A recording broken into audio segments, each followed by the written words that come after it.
Salam Indonesia. Pemirsa, Anda sedang menyaksikan siaran Indonesian Television News. Dan kami akan segera hadirkan berbagai informasi menarik dari seluruh pelosok tanah air untuk Anda saksikan. Inilah berita dari Bali selengkapnya. Tim penyidik Kejaksaan Negeri Buleleng sepertinya akan terus mengembangkan kasus korupsi dana pemulihan ekonomi nasional pariwisata di Dinas Pariwisata Buleleng, Bali senilai 13 miliar rupiah.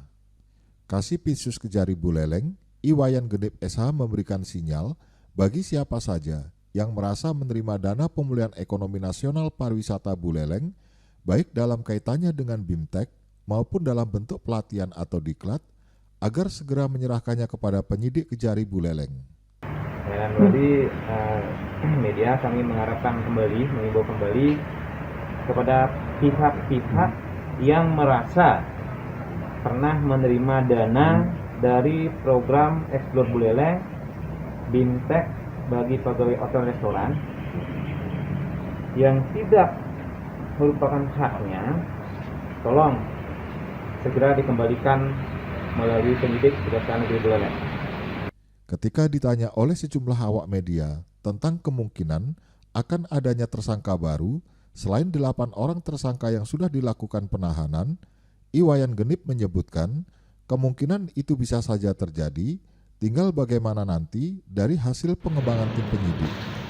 Apakah tersangka sampai di sini atau akan meningkat kepada yang lebih tinggi, jabatan lebih tinggi di atasnya? Kami akan lihat perkembangan dari penyidikan lebih lanjut. Jadi apakah nanti ada pihak-pihak lain nggak yang harus bertanggung jawab?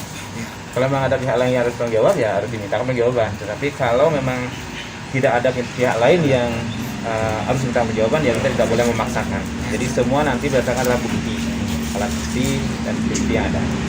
Dari 8 tersangkanya ada yang menyebut pihak lain selain mereka?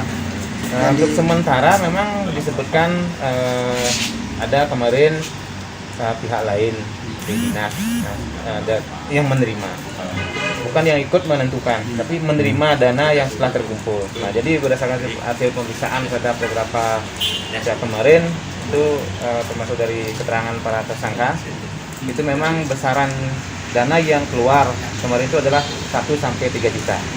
Jadi maksimal 3 juta. Bukan satu orang ya, yang saya jelaskan kemarin.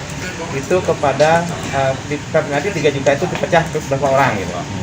Jadi dari hasil pemeriksaan sementara itu dana mengalir ke 3 instansi itu adalah sebagai bentuk penggantian terhadap biaya operasional yang dikeluarkan oleh personil itu.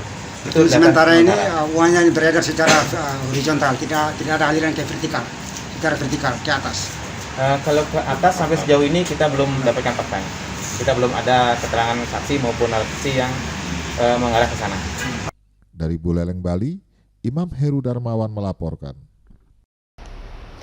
Pemirsa, berita tadi sekaligus mengakhiri perjumpaan kita dalam Indonesian Television News edisi hari ini. Kami berharap Anda dapat menekan tombol subscribe untuk mendapatkan informasi dan berita menarik lainnya dari channel Indonesian Television News. Saya Novi Balga dan seluruh kerabat kerja yang bertugas undur diri. Sampai jumpa dan salam Indonesia.